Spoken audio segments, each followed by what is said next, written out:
اعوذ باللہ من الشیطان الرجیم، بسم اللہ الرحمن الرحیم۔ شروع کرتا ہوں اللہ تعالیٰ کے نام سے جو بڑا مہربان اور نہایت رحم کرنے والا ہے۔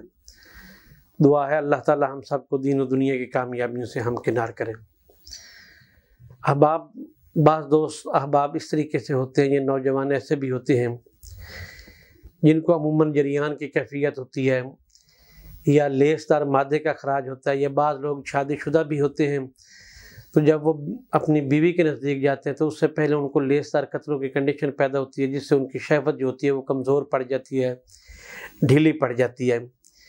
تو اس کا نتیجہ یہ ہوتا ہے نہ تو وہ خود لذت حاصل کر سکتے ہیں، نہ وہ صنف مخالف کو لذت پرووائڈ کر سکتے ہیں۔ اور نوجوانوں کے اندر لیس دار قطروں کا آنا، پیشاب کے ساتھ دھات کا آنا، جسے عام روٹین میں ہم دھات بولتے ہیں، طبی اصطلاح میں اس کو جریان کہتے ہیں، اور جریان کا لفظ معنی ہے جاری ہونا۔ تو احباب، جریان ایک ایسا ہی مرض ہے، سیم اسی سے ملتا جلتا مرض عورتوں میں بولتے ہیں، لیکوریا عورتوں میں ہو یا خواہ مردوں میں جریان کی کنڈیشن ہو۔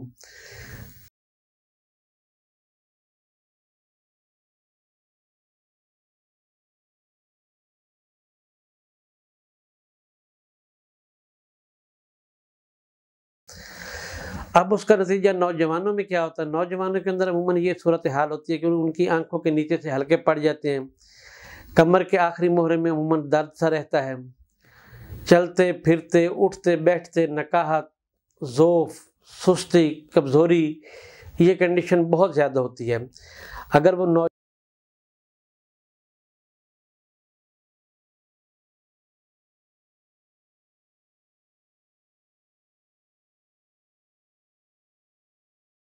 قبض کی وجہ سے بھی ہو سکتا ہے، اور دوسری بات یہ کہ جو زیادہ تر ہوتا ہے وہ گرم چیزیں، تلی ہوئی چیزیں، مرغن اشیاء اور فاسٹ فوڈ کے کثرت کے استعمال کی وجہ سے یہ مرض ہوتا ہے۔ اور عورتوں میں بھی سیم یہی کنڈیشن ہوتی ہے۔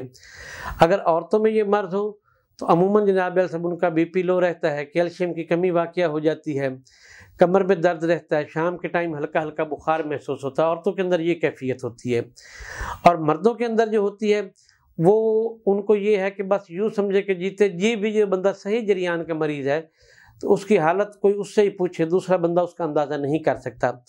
اور جریان کا اگر مرض جس کو ہے اس کے جراثیم بھی کم ہوتے ہیں، اس کے جو اولاد کے جراثیم ہوتے ہیں وہ بھی آہستہ آہستہ ڈیڈ ہونا شروع ہو جاتے ہیں، اور چہرے پہ پیلا پن، بے رونقی سی رہتی ہے۔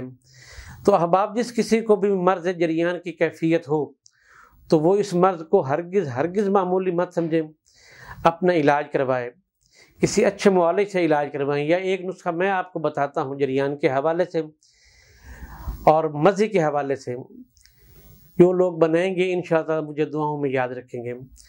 نسخہ کے اجزاء یوں ہیں کہ آپ نے 20 گرام پھلی ککر لینی ہے، 20 گرام پھول ککر لینا ہے، 20 گرام آپ نے سپاری لینی ہے، اس میں 1 تولہ کشتہ چاندی، 1 تولہ مروارید اور 1 تولہ مرجان مکس کر کے باہم اس کو مکس کر لیں، اور جتنا وزن ان دوائیوں کا ہے اتنے ہی وزن میں آپ نے کوزہ مصری شامل کر کے بالکل باریک سرما سا کر کے، اس دوائی کو آپ جتنا باریک کریں گے یہ اتنا فائدہ مند ہوگی۔ یہ دوائی آپ قریباً آدھا گرام سے لے کر 1 گرام تک صبح نہار اور عصر کے وقت دودھ کے ساتھ استعمال کریں۔ انشاءاللہ تعالیٰ یہ مرض جریان اور مزی کو جو ہے جڑ سے اکھیڑ کے رکھ دے گی۔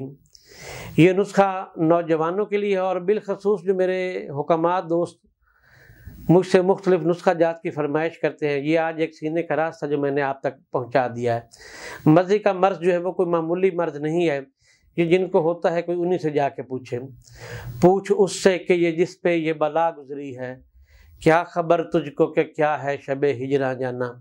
محترم، یہ مرض جس کو لاحق ہے یہ وہی جانتا ہے۔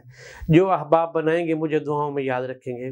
اجازت دیں اپنے بھائی حکیم احمد رضا دیوان کو۔ اللہ حافظ۔